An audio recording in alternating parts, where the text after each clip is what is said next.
ఈ రోజు ఈ యొక్క స్వర్ణాంధ్ర విజన్ అమలుకు ఒక రోడ్ మ్యాప్ తయారు చేశాం. 26 జిల్లాల్లో జిల్లా స్థాయి విజన్ ప్లాన్స్ ఇప్పటికే అమల్లోకి వచ్చాయి. 5 సంవత్సరాలు ప్లానింగ్ చేశాం. దీనికోసం నిర్దిష్టమైన వ్యవస్థను కూడా క్రియేట్ చేస్తున్నాం.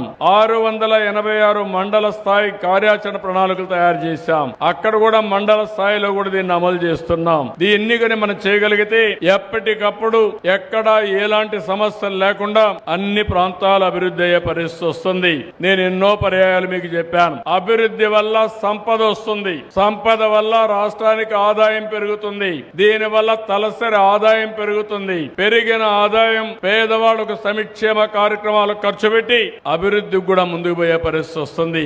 అలాంటి కార్యక్రమాలన్నీ రూపకల్పన చేసి ఈ రోజు మీరు చూస్తే 2047 నాటికి $2.4 ట్రిలియన్ ని రాష్ట్ర